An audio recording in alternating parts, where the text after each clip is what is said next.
NetKno, the network show. We talk about things networking. And this week we're going to be talking about how to network your kids. And I was just telling producer Pete that a couple of years ago I was invited to talk at an online event, and I can't remember who organised it, but anyway, and the theme was how to network your kids. And I'd never really thought about that before, because at the time I think my daughter was maybe like 1 year old, so I, hadn't got into that mindset yet. But there was literally thousands of parents that logged on all over the world that were interested in it. So when it came to creating content for the podcast, I was like, right, I have to do an episode on how to network your kids, in the hope that any parents out there who have kids, regardless of what age they are, regardless of what they want to do in life, maybe they have got no idea what they want to do when they grow up, that's okay as well. Networking can help with that. I want to give you some practical tips and things that you can be doing to help network your kids. So the first thing that you can do is have a conversation. Talk to your kids. And I don't mean just sit down and talk to them and say, what would you like to do when you're grown up? No, what I mean is teach them how to have a conversation. Not through their phones, not through their screens, but actually sitting down one-to-one and teach your kids how to have a conversation, how to talk in real time without emojis, without being able to edit themselves. Because 99% of the time, I bet they're talking to you through their phone. And I know that it's easier and it's quicker and they're more comfortable and open and honest there.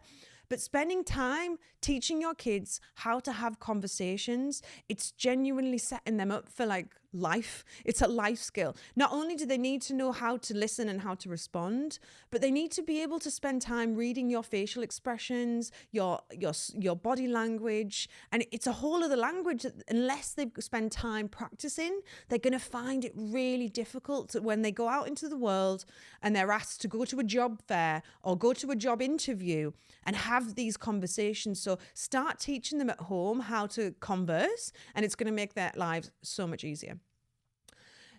Something else I wanted to throw into that mix, and this is something I got from my therapist. There's a whole other episode about therapy. If you've not seen it, go and have a look. But one of the most useful things that I took from that when it came to having a kid is that she said it's so important to argue in front of your child. And that sounds a bit kind of, that for me, when again, I was like, I don't want my daughter to ever see me and my husband arguing. But let me explain. What she actually meant was, it's really important that your child witnesses the two people that she feels the most safe with, most comfortable with, that she loves the most. It's so important for them to see you disagree and talk it out. Not throwing things, not kicking off, not acting like children yourself, but two adults having an actual disagreement, talking it through and sorting it out is one of the best examples that you can set for your child, because they can see. And then, me personally, I never saw my parents argue, and it's something that I was always really grateful for. I was like, I never saw them argue. I don't think they ever did argue. But because of that, as an adult, I really struggled with conflict because I didn't know how to navigate it. I didn't know how to, so I always kind of steered away from it. But there's always going to be conflict, whether that's with a colleague, whether that's someone that you meet at a networking event, whether that's with an employer. So showing your kids not only how to have a conversation, but showing them how to navigate conflict, hugely impactful and an amazing thing that you can set them up for at any stage. So just wanted to throw those in there. Right, when we get into the actual nitty gritty of how we can start networking our kids, they're never too young to start doing this. And an example, a little story about my little one. My little girl's called Juno, and she's an absolute legend. And at nursery, she's not in nursery anymore, but when she was at nursery, every week they have external people come in and do a football class or something like that. And you had to pay a couple of quid extra every week for your kid to go and do it. And there was often spaces because the kid was, a kid that had paid to be there was on holiday or was off sick or whatever it was. And literally just about every week, Juno got to play football or whatever activity it was, and we never paid a penny for it. And do you know why she got to play? Because she sat nicely and she smiled and she was polite. So teaching her how to be polite has already opened doors for her when she was 3-year-old. So again, giving your kids those tools to be able to interact with not just their peers, but with adults at any stage, that it's going to open doors for them.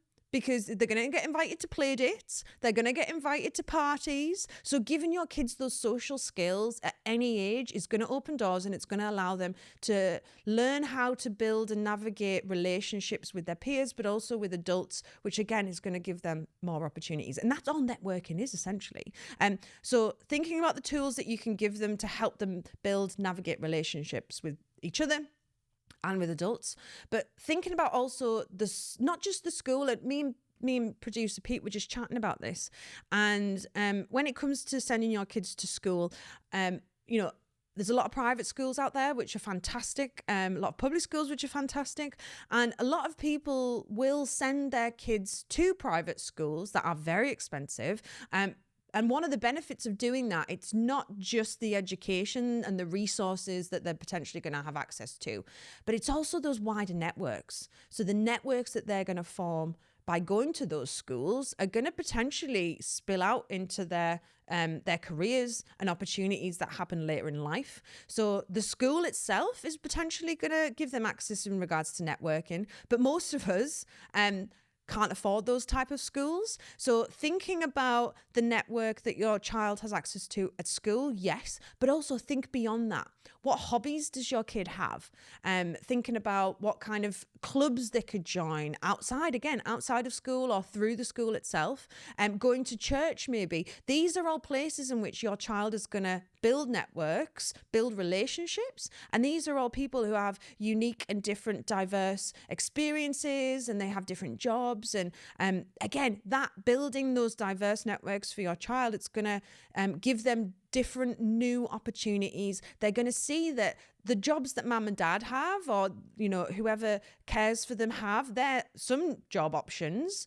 But what other jobs are out there? Who else do you know? And, invite your child along. If you have a dinner party with friends, invite them along to listen to conversations, engage them in it, get them to, learn about, daddy does this and mommy does this, but my auntie has got this job, and, get them to talk about and think about and open their eyes to all the different options and the different opportunities that are out there in the world. So thinking about not just the school, but your wider networks, your family, your friends, and bringing them along to build those diverse networks is going to really help them up. It's going to teach them how to have conversations with different people, but also expose them to different opportunities and options in life that they might not have known about or considered. But the big thing on it for me, and I'm not telling you how to parent because everyone's different, there's no right, no wrong, but for me, I would always say, let your kid lead you. So instead of forcing them into liking horse riding or liking golf because you think that's going to be the best way for them to network, let them tell you what they like. What do they want to try? Is there any hobbies or activities they want to get involved in? Have they seen something on YouTube that they think looks cool, or a job that they're interested in? Ask them. Have these, again, it comes back to just having conversations with them, and that's going to help them build those conversation skills, but it's also going to allow you to be better equipped to help them network with the right people, to open the right doors, to lead to the opportunities that are going to really help set them up in their careers. So networking your kids, never too young, never too late either. But yeah, just start by having conversations, talk to them, see what they want to do, and look for ways in which, you can help them, because I know you all just want the best. So that is it for this week. If you don't have kids and you've listened anyway, hope you found it interesting. Share it with your network as always. Tell them all about it. If you like it, press like. If you don't like it, then move on. I'm only kidding. But do share it with your wide networks. Hopefully it'll help them if they've got kids as well. And make sure that you subscribe, as always, to the channel so you don't miss a weekly episode. Next week, we're going to be talking about conferences and how we can get the most out of conferences and opportunities that come from them. So have a lovely week, and I'll see you then. A Liquid Studios production.